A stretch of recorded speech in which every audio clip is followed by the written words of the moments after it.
This is Prep Period, an all-sports podcast by the Ventura County Star and the people at VCS Preps.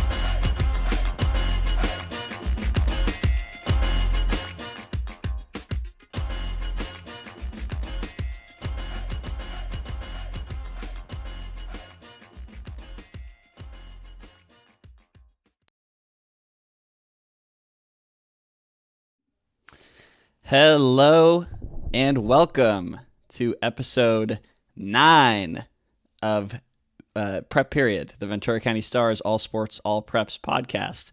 My name is Dominic Massimino, guy with the AirPods to my left, right. Dude, I really gotta figure out the audience view on this thing. To my right, maybe your left, is Joe Curley.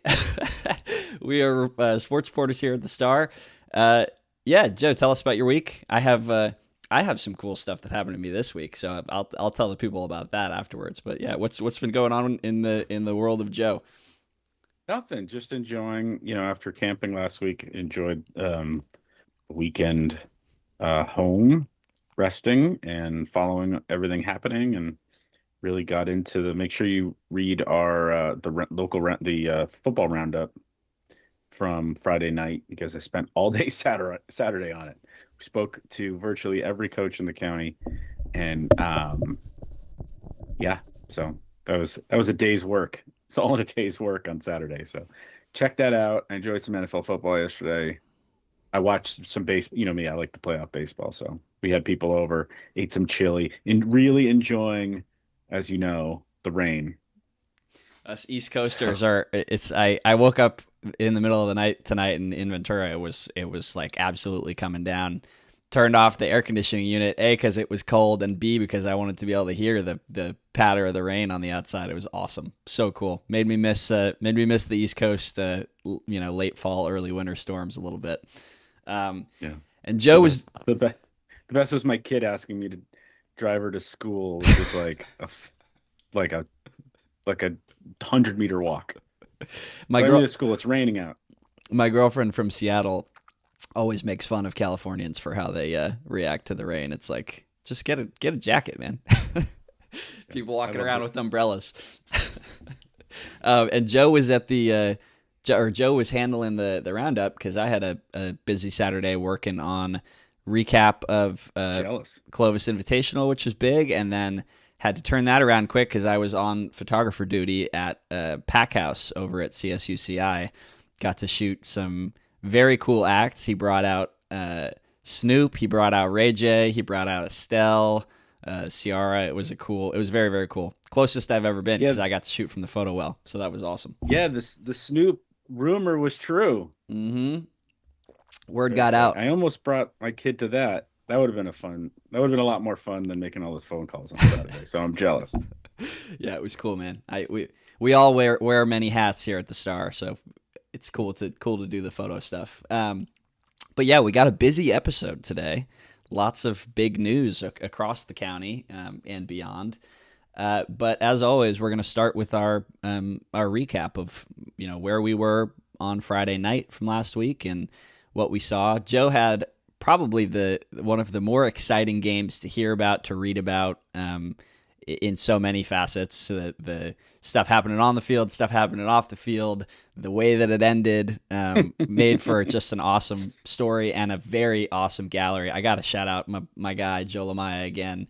That photo of the kicker on the sideline, arms outstretched, with his guys around him, just enjoying the moment, was like, that was the story right there. So, but tell us about this, what turned into a key Marmani League clash and with Pacifica and Bonnie. I mean, Pacifica and Bonnie have been kind of the game in Ventura County, certainly in the West Side, for 5 years now, 4 years, ever since Bonnie smacked him 70-7 in the first game about 5 years ago. And it's been a great rivalry to follow. Obviously, we get the two classics last year. This game was really for, halfway through the game, when we figured out Bishop had lost, you're like, okay, this game's for first place. This game's for the upper hand. And credit to St. Bonaventure, they really dominated for 3.5 quarters. Even Mike Moon, you see in my story, admitted that. They were phenomenal up front. Offensively, they put together a couple really good quick hitting drives. Tony Dargan had some big plays in the first half. And you got to see kind of what Bonaventure, just a high end talent. I mean, for a program that has lost a lot of players, they have ever since they turned coaches over, they have done a really good job of keeping the talent, the highest end talent, Barrios, Perez, Moore, Franco, the names, and they grabbed the advantage. It was just two teams defensively just pounding on each other. Both teams had pick sixes. Biggest play of the game was Bonaventure in early in the fourth quarter has a chance to take a 2 touchdown lead, and the linebacker DeVille, number 16, that we've just kind of learning about. Yeah, Warner, right? DeVille in, Warner. Yeah, DeVille Warner reaches in and strips the ball from the St. Bonaventure ball carrier on the 2 yard line as he's going in. Just an unbelievable play, and it was one of these things where it's like a strip and a recovery together.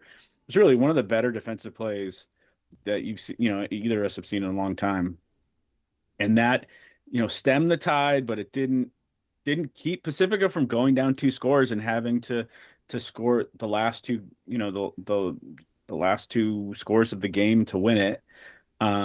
They got a really big play from Taylor Lee, who again, Taylor Lee, after being virtually perfect the first 5 games, once he's gotten into league play with the 2 defensive lines he's faced, it's really been a lot tougher for him. And he threw a pick six in this game. He threw 3 picks, but when the money was on the table, he brought the Tritons back, and they get a long touchdown pass to pull within 23-21, and then he basically conducted 2 game-winning drives. And it was really, we got to give credit for Isaiah Phelps. Isaiah Phelps, the all-world middle linebacker, moves to running back and runs for essentially 100 yards in the last 15 minutes of the game. What an awesome thing to have in your back pocket for a team that's as explosive already with the current setup that Pacifica has, to have in your back pocket. Stuff's not really working. Let's just take our incredible future Division I linebacker and toss him back in the backfield where he did so much damage last year, and this is what you get. Because remember, crazy. It's not just Phelps in that backfield; it's Phelps and Royster. So you've got Thunder and Lightning. So they really went to like a Thunder and Lightning package. They drive all the way down. They missed a chip shot field goal. It's the second field goal they've missed. So they go to the backup field goal kick. The backup kicker, on the second when they get lucky. But I should mention, the other key point of the game from a Bonaventure perspective is they get 2 first downs, and I'm like thinking about my lead. I'm like, the Seraphs have this game. It's over. Yeah, and it's like 2 minutes left. Pacifica's out of timeouts. It gets to 3rd and long with under 2 minutes to play, and Bonaventure spikes a screen. And it's like, when you're in that position, all you have to do is run the ball in line and punt, and the other team's got less than a minute to drive the length of the field, doesn't have any timeouts. Like you've got to, I don't know. My one criticism, I think, of that is we've got to complete the screen. If you're going to call a screen, it's got to be completed. So that was the mistake. Say Bonaventure kind of left time on the table with that. They punt the ball away, and that sets up the long drive for Phelps and company. And he has the great moment where the backup kicker, whose older brother was the kicker on the state championship team. So story-wise, it worked out great. So those they gave you They gave you I know that feeling 10 minutes left in the game, being like, oh man, let me scrap everything that I had written in my head of what the story is going to be. And at least they gave you something, beautiful at the end there to write about. Sorry, just scheduling some stuff. Do you want me to let Dylan? Did you let Dylan in and he can just chill in here until we need him? I just texted him, making sure that we're good for our current schedule, because I think we're going to talk. Cool. Yeah. So, no surprise Not to break the anymore. fourth wall or We anything. we we have some, yeah. Hey, our regular listeners have already gotten many peeks behind the curtain, have gotten to see how the sausage gets made here at Prep Period. So, yeah, we're gonna have some coaches on later today. So stick around. Yeah, my game. Gosh, it was a fun one. So I'm going into this game. We've talked about what that Moore Park Ventura game You've was been waiting last for year. that game for 365 days. I just could not wait. And doing all the reporting going into this season, knowing how important that game was going to be, going into it, just with league, with trying to kind of go after this Channel League title, we knew those teams were going to kind of be the two to look out for, and we knew that this was, with a lot of games still to play, this was going to be like a de facto league championship in all likelihood, and that's how both teams approached this game. So a lot of hype going in, a lot of chirping between both teams throughout the game, right up until the final the final couple of seconds. But Ventura gets the win. Is able to kind of overcome. We talked about this in the Twitter Spaces Friday night. Is able to overcome. A lot of errors, a lot of, tough plays that go the wrong direction. But unlike, sometimes in the past where we've seen those, shots to the foot, so to speak, really kind of hampering them and having one mistake turn into a couple of drives not going well. Ventura kind of manages to put those things behind them quickly and maintain their consistency and keep pushing forward. They pick up the 34-23 win. The play of the game came 5 plays into the game. So Ventura takes the kickoff. They fumble on a running play, the first play of the game, first offense play of the game. They fumble the ball away in their own 25, and it looks like, okay, here's Moore Park. They're going to take the first touchdown. They're going to take the momentum. The Ventura defense forces, they push Moore Park back 3 plays in a row and forces a field goal attempt. And Tristan Phillips gets past the line of scrimmage and blocks that field goal attempt. Nathan Swaim, who's a defensive back, scoops up the ball and runs back almost 80 yards for a touchdown. And just like that, all that momentum that Moore Park had built from that early fumble recovery goes back in Ventura's direction. And that's kind of the story of the game. They have these mistakes. They immediately are able to kind of clean them up and make up for them on the other end. And so that was pretty cool. Another phenomenal Jack Cunningham game. I don't have his stat line right in front of me, but I think he had 3 touchdowns, something like 170 yards. Basically the same stat line for catches and yards that he had the previous week. But he had 3 touchdowns this week. Fun quote from Tristan Phillips after the game. He was like, "Yeah, I gave him a lot of crap last week because Tristan Phillips had a rushing touchdown last week, which I think was in our plays of the week." And he's like, yeah, Jack showed me up a little bit this week. He'd had enough of me talking smack in the previous week. Comes back with 3 touchdowns. Got to mention for Moore Park a couple of things. So Logan Moon in his second start, he ends up coming out of the game with an injury. Troy Reyes comes in and takes over for him. He plays the last 3 quarters of the game. Plays an excellent game.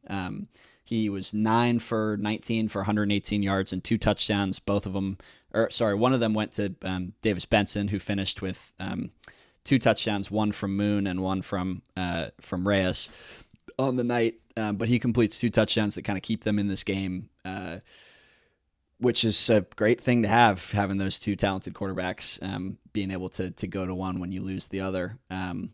But Ventura kind of controls their own destiny now. They have some games coming up that, they obviously think are winnable, but talking to Coach Garcia after the game, he's like, no, man, we're taking every game very seriously from now on because we do control our own destiny, and we got to make sure that we don't make any mistakes moving forward. But be interesting to see how Moore Park bounces back from this one, and looking forward to hopefully the playoffs.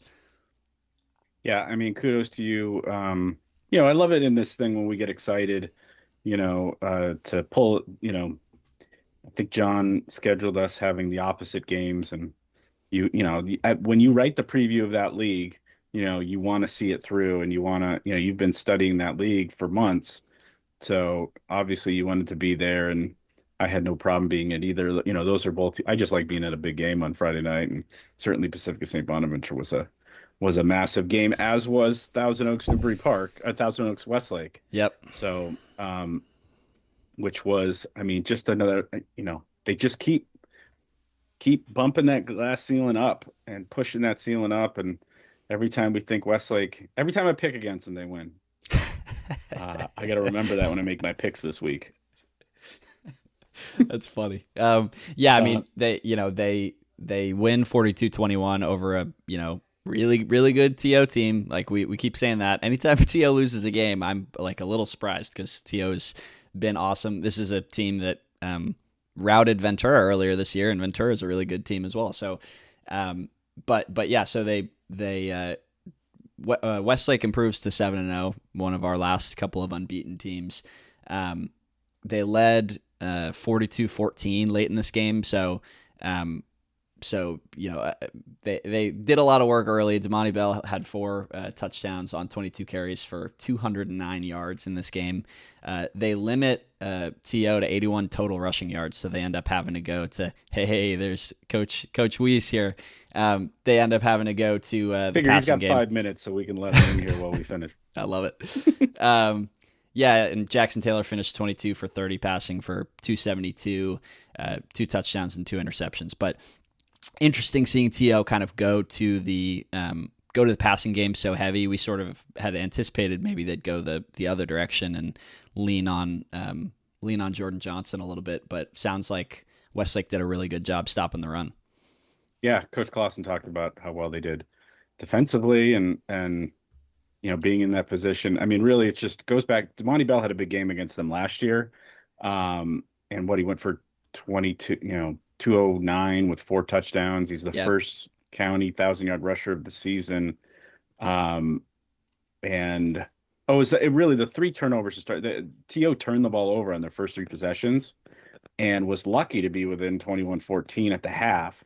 And so it doesn't, they didn't really, it wasn't the whole story of the game because Westlake was in control, and then they kind of put the game away with a great third quarter. So, so Westlake's now 7-0 for the first time since 2011, which was when they played Concord de La Salle for the Open Division State Championship, one of the great teams in Ventura County history. And as we keep saying with this Westlake team, they're just beginning. So another huge game that we'll talk about in a little bit with Newbury Park, who bounced back from, losing, our number 1 player, Brady Smigel. They just handed it to Calabasas 46-14.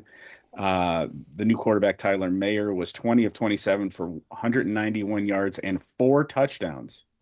Curry, Carner, and Almonde all catch TD passes. So that's kind of an eye-opening, not the fact that Newbury wins, but the fact that they win going away and are able to kind of limit that Calabasas offense to only 2 scores. You think it's going to be a track meet, literally, when you're talking about Kingston Salifi, one of the fastest guys around.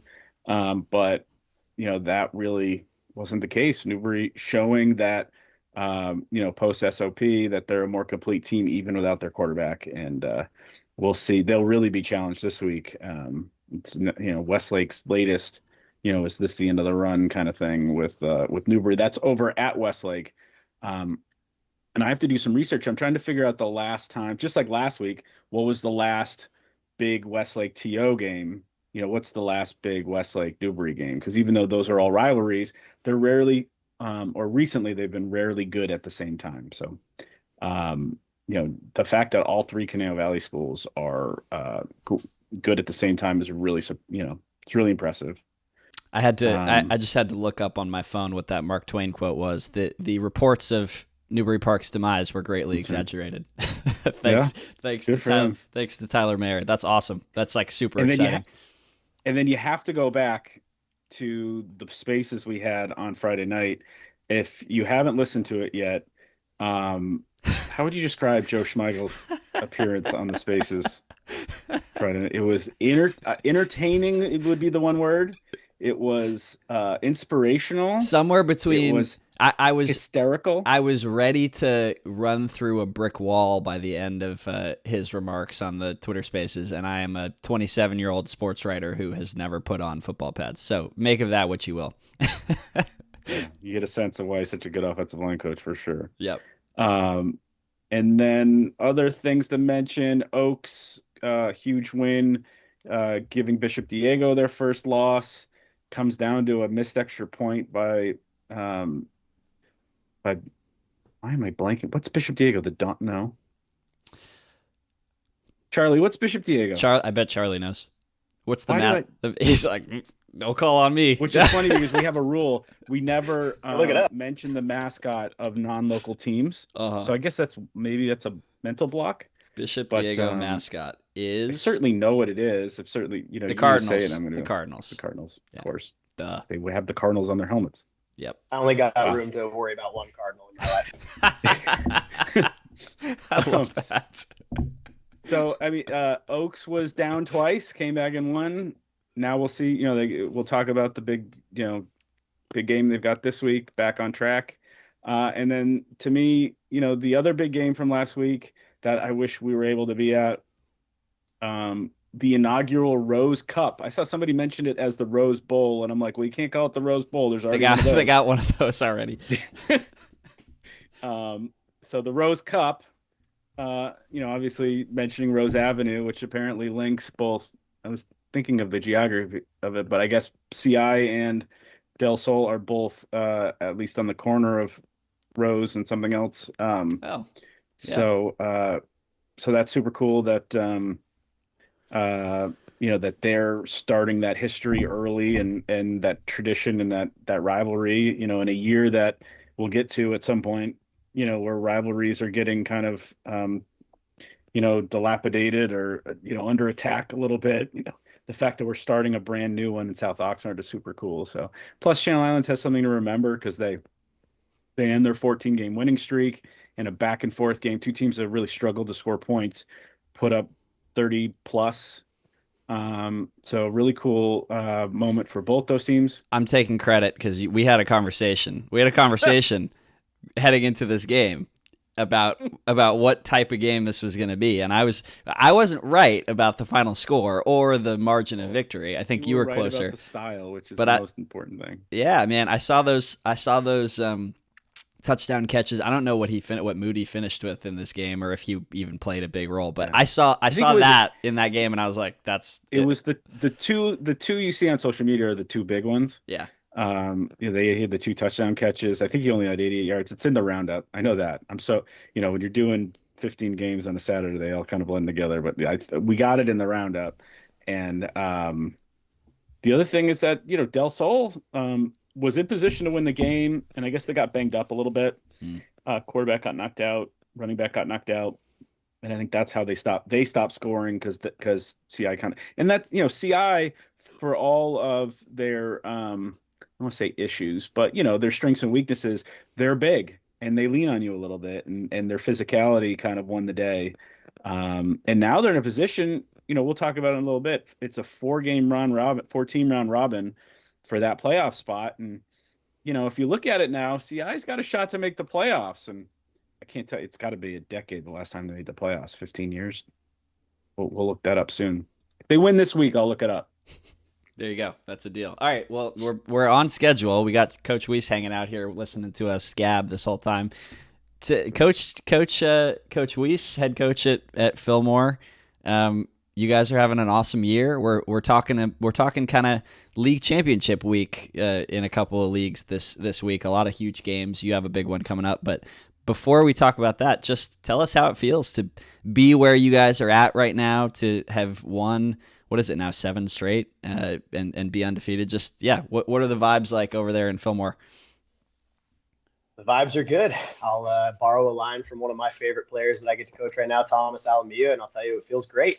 We had an interesting game last year where he had to take over at starting quarterback for us halfway through the game, and he had an electric game, and afterwards he was interviewed by our social media team, and all he could say was, I feel great, over and over again. So that's become one of our kind of like team mantras. We feel great. I love it. And we've felt great since the beginning. I think we've got a lot of positive energy. We're really excited about kind of what we're able to do here and what we're putting together. We're feeling like a really well-balanced, well-rounded team. And I think that the energy and the enthusiasm that we take every day out on practice is kind of translating every night on Friday, and we keep getting better. And it's been a really enjoyable experience so far. We're looking forward to continuing it. That's awesome. So, we got to talk about this upcoming game. I remember, I think it was after that win over Buena, you said, we're doing special stuff this year, and we got to talk about this upcoming game. I'm getting some reverb from Coach Croik, who just joined. I told him to mute. Dustin, mute. I think we're good now. We're trying something new. You mentioned, this is a team that's ready to, try and slay some giants. And, there's a Fillmore team that likes being an underdog, and you guys kind of relish that. Just what's the, without giving too much away in this call. But yeah, what's the strategy going up against this, great Agura team with a great quarterback and, playmakers across the field? Yeah, I mean, our strategy remains the same no matter how lucky we are to play against great opponents.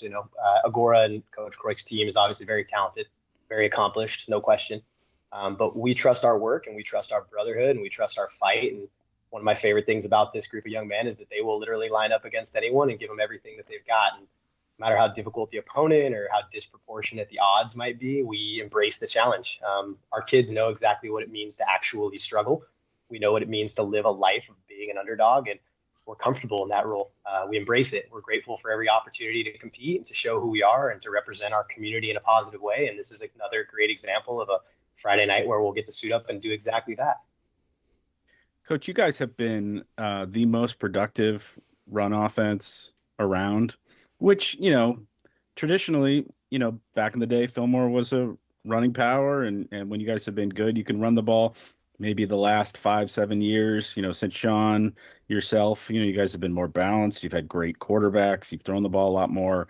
But what is it about this group specifically that has led you guys to just be so successful running the ball? A big part of that is our offensive line led by Genaro Vilela. He's in his third year as our starter at center. And he is just an incredible leader, and it sets a really important tone for us. Like I said before, I think it's a lot about kind of our history, our tradition, the type of athlete that we're fortunate enough to have here, and the type of community that we come from. We want to be that blue collar, physical, tough team. And when you combine that with a really stellar defense that we have and a really solid special teams that puts us in good positions, I think being able to balance the run with the pass and being able to utilize and be that kind of strong, dominant team in the trenches is really important to us. It's a lot more about the type of energy we want to bring to the game, and a lot more about the type of team that we want to be and the type of football players that we want to be, as opposed to being about the technique or the strategy behind it. I think it's more about setting the tone for ourselves. And that translates to us being really successful when we can do that well. I love it. Awesome. And we got Coach Croik here. What's up, Coach? Good to see you. Good to see your face. Hey guys, what's up? We're just hanging out here, man. This is me and Joe's Tuesday morning routine. We get on a call and we start talking football. Was I am I on camera right now on the podcast? Yeah. The whole time I was sitting here? No, not the whole time, but whenever you speak, right, you pop up. Yeah. What's up, Charlie? Yeah. How we doing? I'm great.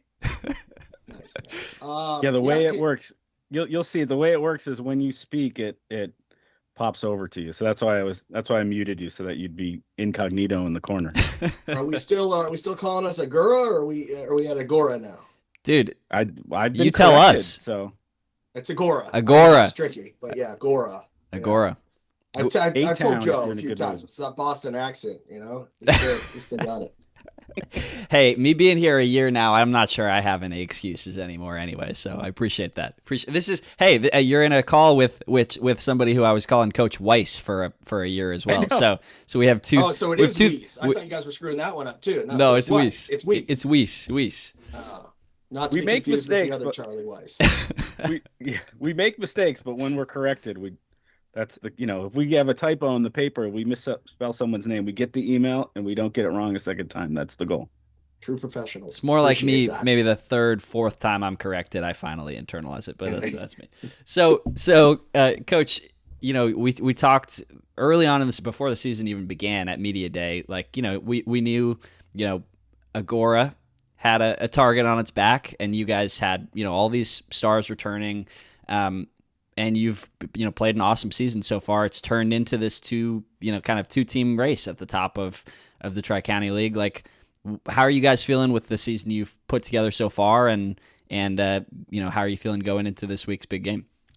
Yeah, we're feeling good, man. You know, I think it was an adjustment, just like every year, you know, and that was what I told our kids when we started struggling early, you know, playing Westlake at Thousand Oaks back-to-back, great tests. But really, it's a different team, you know, for us. For me, as the play caller on offense, it was, you know, a completely different year, and it just took some time for us to figure that out.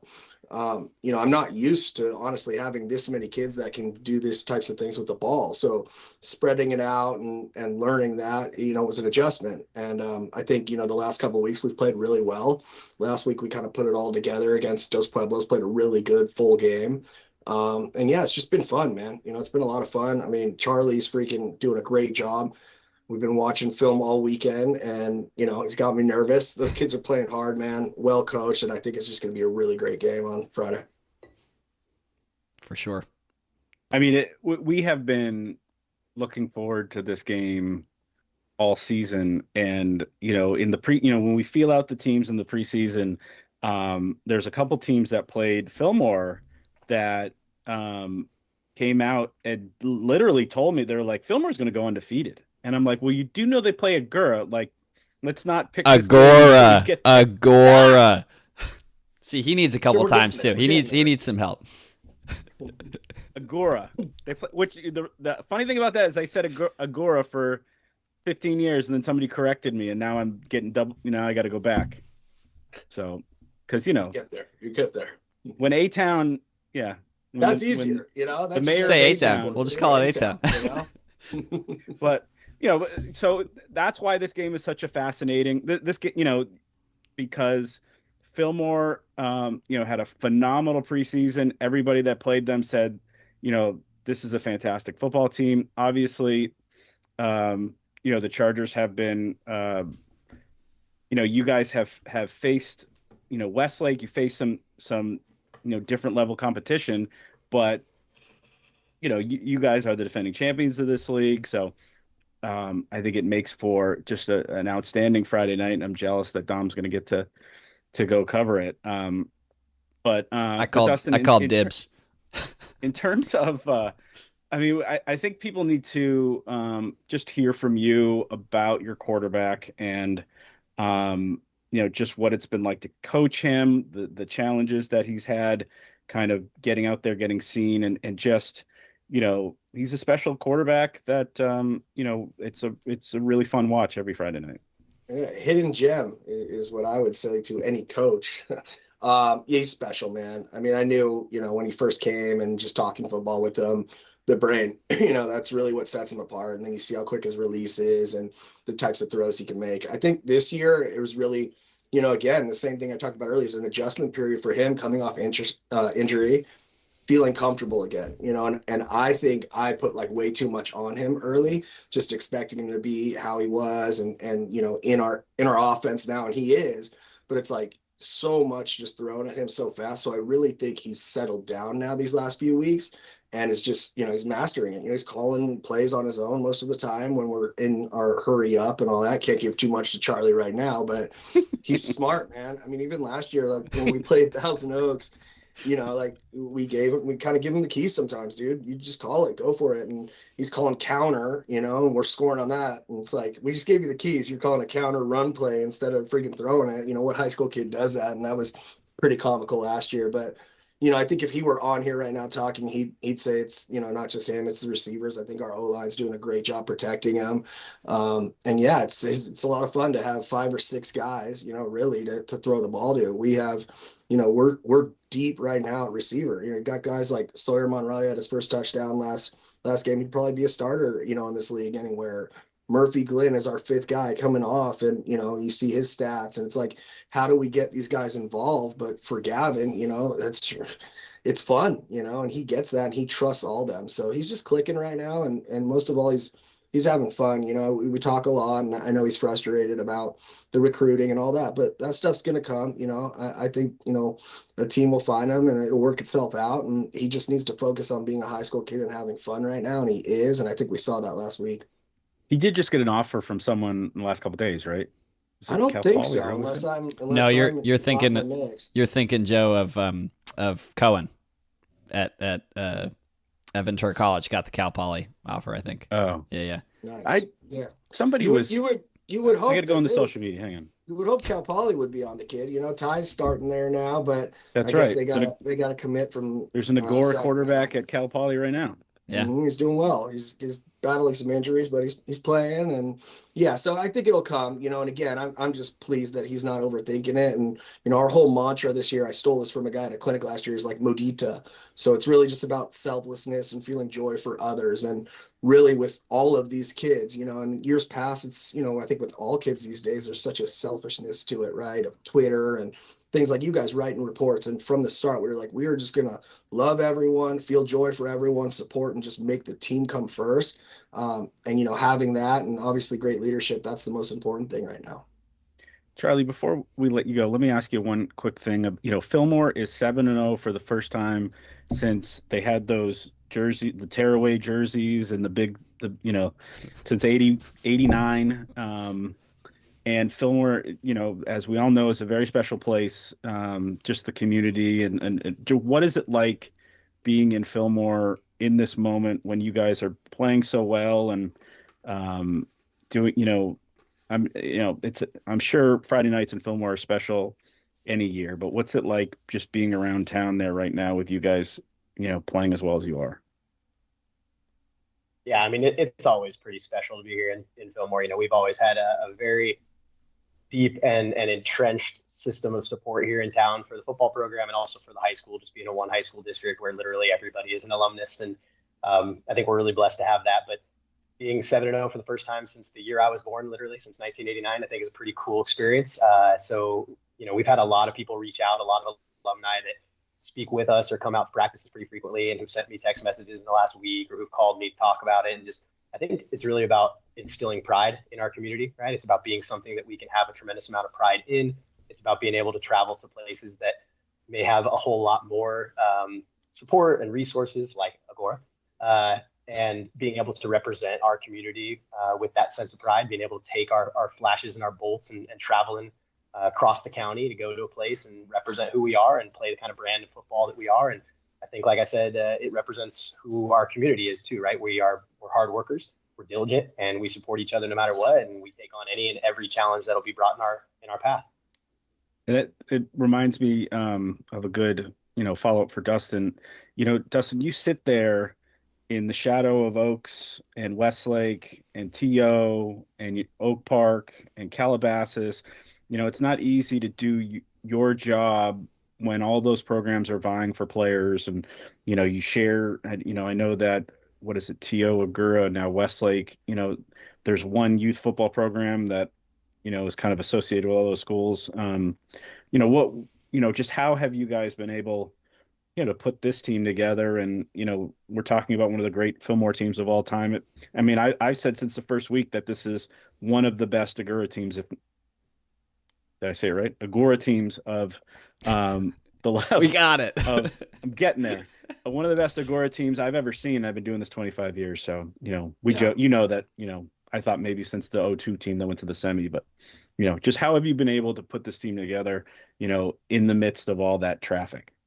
Yeah, I'm not gonna say the same stuff as Charlie. I've always felt that we were pretty blue collar in the area that we are. My wife makes fun of me for that though, and says it's not. But we are kind of in the middle of those areas. When I first got here, kids weren't coming to Agora. I think we've done a really good job with the youth program, and Westlake's now involved too. And the whole thing is just about having good coaches that support their programs and keeping kids in their school districts really. And we're all kind of sending that same message. is, if you live in Agora, you go to, the middle school there, like, yeah, you're playing in this program, but go to your school. And as long as the three of us are all sending that message, Thousand Oaks, Westlake, and us, it's working. Obviously, you see what the change has been at Westlake, which is great, and Thousand Oaks has been on a good run as well, and they struggled. So I think, for us, for me, that's what A-Town is. It's having pride in Agora, really, and in Agora High School, and playing for your home school, and it's worked, and I'm honestly, I don't know why, but it has, and all these kids have bought in, and it's family, and it's having pride again, and I think, all these kids and especially families in our area, that's what they want, especially after COVID, things changed, and we've just been able to keep kids coming to their home school. And, like most of our transfers every year are just bounce backs, like this year we had 3 kids transfer, and 1 from Oaks, 2 from Chaminade that were in our school district. So we have a good thing going. I have great support too. Garrett Lepisto, our principal, was a stud at Agora back in '99. He played for UCLA. Clint Cummings, our AD, is just a football guy. And, that certainly helps. I'm very lucky to have them. And when I came on, they just supported everything and my vision for it. And, just good people around me. And, it's fun. That's the biggest thing. We're having fun coaching. These kids are, playing their hearts out. And yeah, I'm very lucky to have the type of talent that we have. I'm just trying not to screw it up. So I think too, just one thing I want to add, because I think that the difference in the Agora team, like you mentioned, is the offensive and defensive line this year. It's been a long time since we've had the size and the kind of turnover that we've had with juniors coming back. I mean, our defensive line is all returning guys. Our O-line, we have 2 on our corners, Finn Ward and Colton Powell, return as starters and are leading those 3 interior guys who are really good. But, Colton Powell is just, on a tear right now, offensively and defensively. He's a silent leader. And Finn Ward, Finn seems like he's going to be a Division I O-lineman. I mean, he's moving, he's put the work in. These kids are all wrestling. They're doing track in the off season. If they're not baseball and basketball, they're in track and wrestling, and that's really made a change as well. And those 2 kids, Finn Ward and Colton Powell, have definitely made a difference for us up front. We got now Coach Lowen from Nordhoff is in the lobby. So we're going to transition to the big game in the Citrus Coast League. But before we do, Dom, what do you think about, Agura traditionally has the lightning bolt. The Flashes have the lightning bolt. I think if we got a rivalry here, I think this weekend may be the battle for the bolt. I think Agora and Fillmore will be the battle for the bolt. Did I say it again? You were like a little bit better. It was good. You're improving. We got 1.5 of the Ventura County Star sports section will be using the right name for the rest of the future. Well, we got Ed Dos Pueblos was the Chargers too, so there's 3 of us in the league, which is crazy. Yeah, we got Chargers back-to-back weeks. There we go. Awesome. Thank you guys. Appreciate you for having me, Charlie. I'll see you Friday. Looking forward to it, Dustin. Thank you, Dom. All right, Thank guys. you. See you guys out there. Both you guys, appreciate it. That was fun. Hey, we seat of our pants here. We got Coach Coate, we got Coach Lowen. Dude, this is awesome. This is the timing is awesome. You guys are great. Welcome in. Thank you. Coach Coate, can you hear us? I think Tom just tried to unmute himself, and I think I just muted him as I tried to unmute him. No. Hang on. No, I can't. Oh my God, did I just screw this up? Oh, here, wait. Let me try. I think you fixed it. No, we're good. Yeah, we're good. You hear me Coach, now? you there? There we go. Yeah. We got you. I'm here. Awesome. Well, so welcome in, guys. Thanks for coming in to talk. Yeah, this is a game we've had circled on the schedule for a long time. Really looking forward to just seeing what these 2, phenomenal teams in the Citrus Coast League are going to put together Friday night. Coach Lowen, let's start with you. Just what's the energy like, on campus right now? You guys these are both really small programs who've done a lot. What's the vibes? You guys have been scoring a lot of points, winning a lot of games. Just, tell me about the energy over there. It's been really competitive at practice, which has been good. I think, we've kind of had a history of obviously having, being a smaller school, having lower numbers and not traditionally being able to have, a competitive setup as far as like an 11 versus 11. And at practice so far, we've been able to, it's kind of been getting a little bit chippy almost, where our defense versus our offense is getting really competitive. which is great for us. And this week, same thing. It's been picking up. The kids are excited. I think going into the first game that we lost, we I don't know, we just honestly weren't prepared. We'll take full blame on that, and I think the kids kind of felt that feeling, making a little bit of a travel and taking it on the chin, and they just didn't want to feel that again. So they've been playing great. It's been fun for the kids, fun for us as coaches, and we've been enjoying it. I love it. Coach, give us a little sense of how Michael Denny has kind of evolved over this past year since he's been your starter, obviously, taking over at the SOP last year, and then he's basically been your starter for a year. I don't know, you guys have had just a tremendously, you've scored a lot of points this year, and I'm sure it starts with that quarterback. So tell us how Michael's been playing and who else we need to know about on this offense. Yeah, I think I think I put a lot of pressure on him in the beginning because I know in the first couple of games we were kind of struggling to get that chemistry once we got off the 7-on-7 and actually put the pads on and try to throw the ball a little bit. And as of recently, he's really just found his own footing. I mean, as far as the work ethic that kid puts in, outside of practice on his own time, is going to be way more than the 18 hours that we get to have him during the week. So a lot of it you honestly have to credit to him. He is a diehard football kid. He's an excellent student of the game, so I think he's only going to get better from here. He has a great arm. We got to see some of his speed open up, which is good. When he wasn't really missing a couple of passes, we weren't really able to complete anything in the beginning. Able to see him kind of take off down a sideline and be like, yeah, he was the fastest kid on the field for a few of our games. It definitely helps us out. It's good to see him start to get comfortable and get good chemistry with those receivers. And Coach Coate, I mean, it's a perfect opportunity to keep talking quarterbacks. We spoke I think at the Fillmore the Route 126 passing tournament.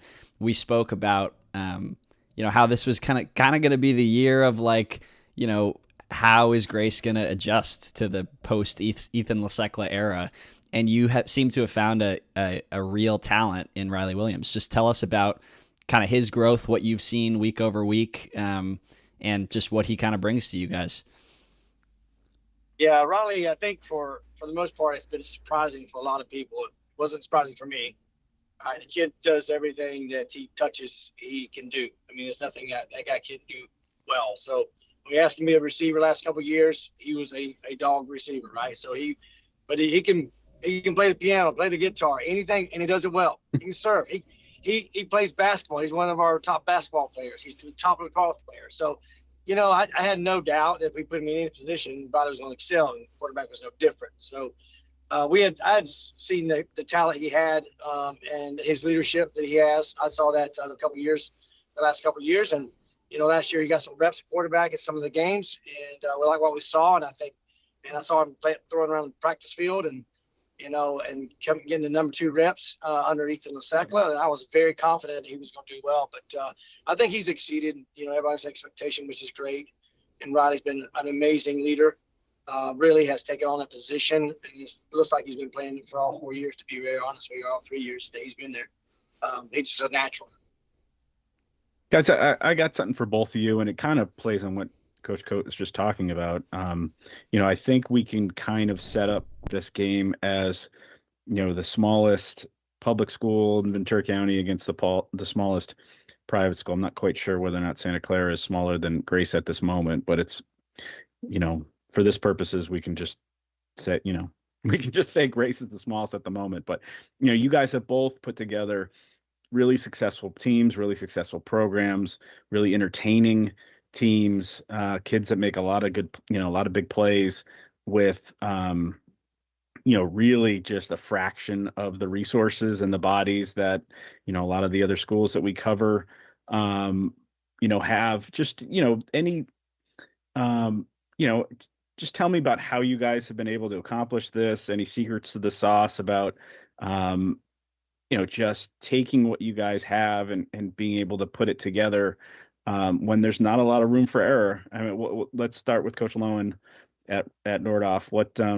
I don't know, just tell me about, you've now been there, 4 or 5 years, and, you were an assistant before then. And, Nordhoff has a proud tradition of football in Ojai. How have you been able to keep it going with, such a small amount of players and resources? Well, I think the first thing that was really important was, recognizing like how powerful the community is. And then, obviously with the school administration, like they really care what, the parents and the students think. So, I really wanted to make it a point to build a relationship with as much of the community as possible, as many of the parents as possible, make sure that they, felt heard and that they were, they had a say in the program, that there was, great communication. Outside of that, really prioritizing, player safety. Year one, we came in, we got try to get we got 90% of the program in the speed flex helmets, and threw away a bunch of the buckets into the dumpster. I don't know if they're actually called buckets. The kids call them that, so I'll roll with that for now. And we started kind of rebuilding or building up the booster club, with the smaller public school funding's not always, ready for us as a football program. But, we got a bunch of community members involved in fundraising, and being able to kind of rebuild that. It gets kids excited when they get, new uniforms and the new helmets, new pads. And, without having a youth program here, it's just kind of trying to find other ways to attract kids to the game of football. We did a little bit of flag football at the youth level, to, teach them some basic skills and drills. But other than that, they're getting a fresh start and learning the game at the freshman level. So, and kind of in summary, it's just connecting with the community first, and everything else kind of just follows from there. Tommy, same thing for you. I mean, obviously you took over a program, in a totally, well, I guess honestly, both of your programs have had, big time success in the recent history. Everybody remembers Tony Henney's great Nordhoff teams, and everyone remembers, Josh Henderson's great Grace teams. And you guys have your own set of circumstances and your own set of issues. And, I know firsthand, Tom, that, you guys obviously have a totally different situation than your predecessor. Just what, I don't know, tell us about where Grace stands right now. It's no longer Grace Brethren. We're on the second year of Grace School. And, it just shows you that even the name is changed now. Yeah, I mean, it's been really a whole stock change at Grace for the last 5 years, but it doesn't seem like it's been 5 years, but it has. And it's been quite a journey. For us, being a small school, I don't have the fortunate problem that Dylan has, where he has some good competition. We're still playing 1-on-2s most of our practices, because it just we just don't have enough kids to actually have 1v1. So, and that's always been a challenge. That'll always be a challenge, maybe not, but we work through it. But what we started with, and what I started with, and what I think it's really what keeps us going is culture. I came in to develop a culture that boys thrived in and played together with, and it's based off around loving each other, and those boys are bonding. We don't focus too much on some less on raising money and fundraising that other schools do. We kind of say, hey, we want to build bonding activities, let these boys bond. So and we count on that. We count on the fact they go out and play about every sport in the school together. The fact that they hang out every day, every night together, basically, and the fact they practice and love each other, they play for each other. So we really work on that, and that's what we focus on, is caring about the guy beside you, the guy behind you, and in front of you, and really serving that person by being the best you can be. So we just ask them to be the best you can be for the others, to serve others, and we just built around that, and we built around some smart X and O's, and we try to do some things that may give other people problems, and try to scheme a little bit, but basically it's about the boys' heart. And of course we play with the kids in the hallway. We don't have a youth program either, so with the 90 boys in our school, we hopefully get 25 out and or 30 out and play football. no matter what talent. I think it's a different mindset for a lot of the community and a lot of the boys in the school. It's a different mindset under the last program, in a sense. All these boys would never be able to play in that program. And kids that are a little smaller and all that we have now, we tell them they can play. We'll find a spot on the field for you. You just keep working hard and let the Lord, take you where you need to go and trust him and it'll work out. All right. It'll work out. So that's what we got a lot of. And I guess the last thing is that our boys ask their friends. I mean, they go out to a baseball, to play baseball. So they ask one of their baseball players, hey, will you come play football, right? Or, I'll go play basketball if you come play football. And that has worked for us. Dylan, dealing with that number 3, what's he look like on film? What kind of issues does he present you on Friday? I mean, all of them. It's all the issues. I thought that, I've watched a lot of film for a lot of the other games, and then you see, players like number 3, landing out there doing what he does. I mean, incredible speed, offense and defense. Just no matter where he is, you need to know where he's at. And the good thing is too that about him is that it opens up opportunities for others on that field. I mean, can't remember off the top of my head right now, but number 7, fantastic player as well. I was a huge fan of Jaden. Sorry, I forget the last name wrong, but Wyandanch. I actually rooted for him for, getting up there towards, defensive player of the year last year. He's a fantastic athlete now, playing both sides of the ball. And, as I said, every year, I mean, Grace, I know, always, comes out with lower numbers just like we do. And the thing about, that's great about Grace is no matter what, Coach Tom always puts an incredible product on the field. So it's a team you'll never take lightly. You could probably get someone that has never played football and turn him into a star. And it's shown, every year with multiple kids, not just Landon. And both these teams have really good backs. Desi Canfield's been a really unique player for you guys. And we could talk about other players too, but just give us a sense of the impact that Canfield's had for you this year before we go. Yeah, Desi's been great for us all around. Obviously, we have always wanted to be kind of a run-heavy team, and I think in the past we haven't really had much of a choice. Bringing Michael in has allowed us to kind of expand a little bit more into the passing side. But Desi came in as a soccer player, not playing football, any youth football at all. I actually had a video of him on my Instagram as a freshman kicking a 55-yard field goal to end practice early. And nice. I mean, no pads or anything, but still, it was really cool. He went back to soccer for a little bit, came back, and I mean, he's outside of just the football aspect of Desi. He can kick, he can run. He was a quarterback on JV. I don't think there's a position he hasn't played. I mean, outside of that, just the person that he is you wish you had 100 of them on the team. He's a great leader. Great kid. It's someone that anyone will be lucky to have on their team. All right. Well, I wanted to make sure we talked Citrus Coast League. Well, actually, I shouldn't say, just the showdown. 2 great teams playing a big time game. We talked previously about the Tri-County League showdown. So you've got Agoura, Fillmore at Agoura, and Nordhoff at Grace, right? You guys are going to is the game at Royal? Where's the game, Dylan? Moorpark College. It's at Moorpark College. Very nice. So that's what I have down. So if it's wrong, I'm going to be at the wrong place. So I think you're right. Somewhere else. That's where Tom's okay. Tom's back good. Right. Yeah. So so I could hear you guys. You couldn't hear me. I'm sorry. I don't know what happened there, but I could hear Dylan. Thanks for all the nice things. But no, we all our home games now at Moorpark. Nice. Yeah, so it's been good to go back to Moorpark.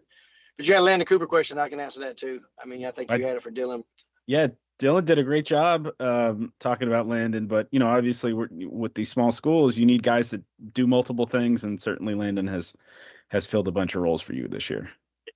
Yeah. Jake Williams at running back's done a really good job. And we got some guys who really play hard and asked to do so. I do. I mean, the one thing I said about Grace, and I'll say it again many times, it's very rare that you get a school that, you have brother connections like Noah Cooper and Landon Cooper and be able to hand off senior being able to hand off, a ball to, or throw a ball to his brother and score a touchdown. So I told the boys, the Williams boys, I said, listen, you guys are building lifelong memories. You're going to tell your children this at Thanksgiving together, that you guys played together and in the same backfield. And what a great experience that we here at Grace can provide that family. Yeah. And that at Nordhoff, they get the Sheets family too, which is every year it's like another great player from the Sheets family. So yeah, we got to finish up and talk about the rest of the games this weekend, but we really appreciate Coach Lowen and Coach Coate coming on and being patient with us. This is our experimental mode here where we got 4 coaches in the same segment, and they pretty much did, without a hitch. So let's finish up and just finish up previewing this week's slate. Anything? I don't think there's much more to say about Fillmore Gura or Nordhoff Grace. We can kind of move on from that. In the Marmani League, you have 2 massive games where, Pacifica is a game ahead of everybody and they play Cam this week. So, if you're Oaks Christian St. Bonaventure, that game, or Simi Valley Bishop Diego, you got some pressure there. You got to win to stay within a game potentially of the Tritons. And so, a lot of pressure on Oaks Christian St. Bonaventure and Simi Valley Bishop Diego to win this weekend in 2 games that I think it's pretty fair to say are probably coin flip games. Oaks Christian St. Bonaventure is just going to be a battle in the trenches, just phenomenal defensive lines there. Similar. I mean, those 4 teams are 4 of the most physical teams around. So good luck to Joseph Thomas picking those games. I don't know what the heck I'm going to do. And then, the other 2 things I mentioned this weekend are the battle for the 3rd playoff spots in both the Channel League and the Citrus Coast League. We talked a lot about the 4 teams battling for that 3rd Channel League spot. The big game this week is Buena at Oak Park. Buena coming off scoring 60 some odd points.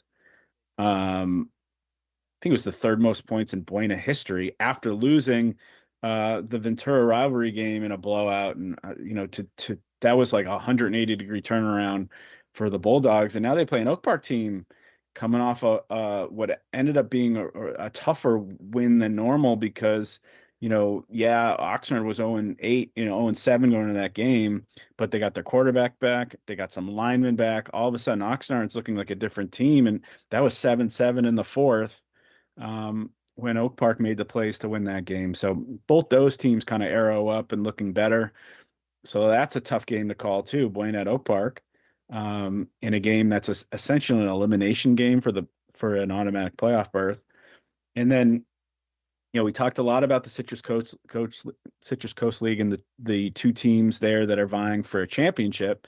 Well, you have 4 teams vying for that 3rd automatic playoff spot. Santa Clara, which is still winless, plays at Channel Islands this weekend, coming off their first win in 14 games. So CI, like we kind of hinted at earlier in the podcast, kind of in a position to really start to solidify their first playoff berth in a generation. And then you got Carp at Del Sol. Is this the moment for Del Sol to, they played better offensively last week? Is this when they finally get over the hump and get their first win? I'm sure Carp likes their chances, having already beaten Santa Clara twice, of being that team. So, 4 kind of even teams there, all vying for the same thing. There's pretty much all of the games this week, have impact. Either a team that's vying for a championship or vying for a playoff spot. We're not at the point in the league season where teams are really out of it yet. I'm muted. Oh my goodness. I hope not for a very long time. Oh no. That's bad. Well, how come I can hear you? Because we're in the oh my goodness. I hope that's not as bad as I think it might be. We are, Coach Lowen called me. He's like, you're muted. Yeah. Oh no. Thank you, Coach.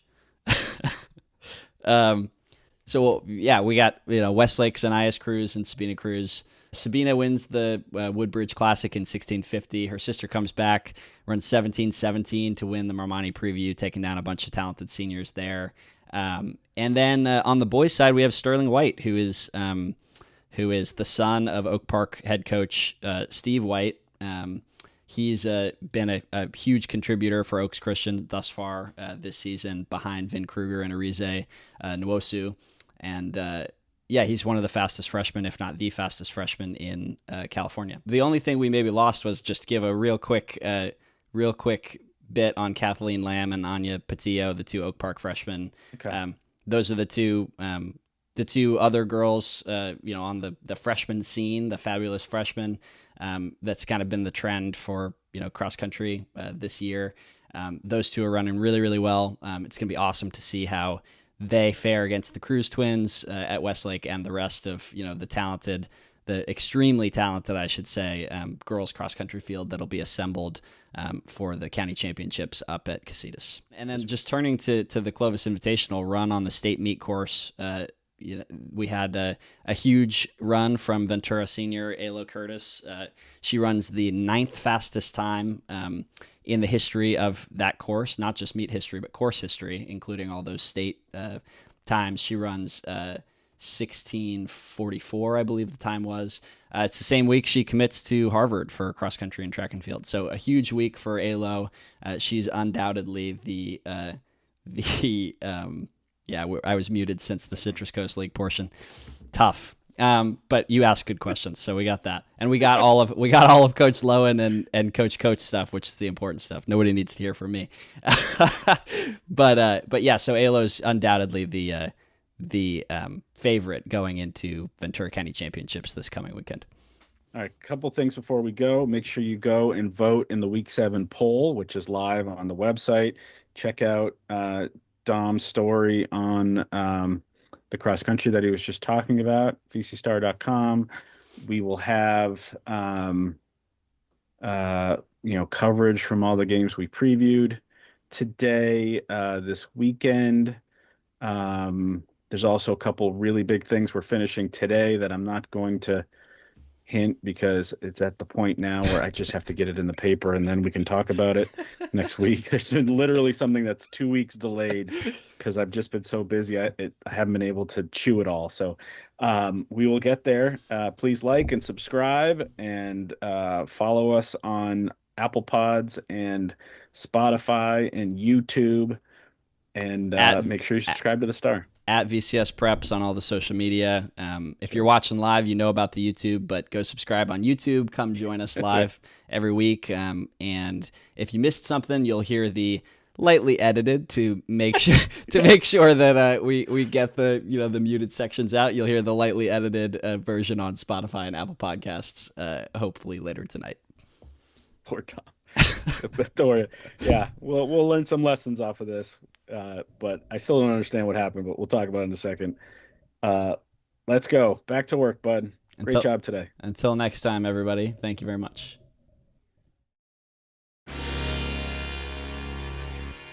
It comes down to this for Thousand Oaks in their season. It is a gift to Martin.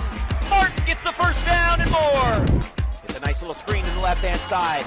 One play, and see ya later. Caldera dives into the end zone.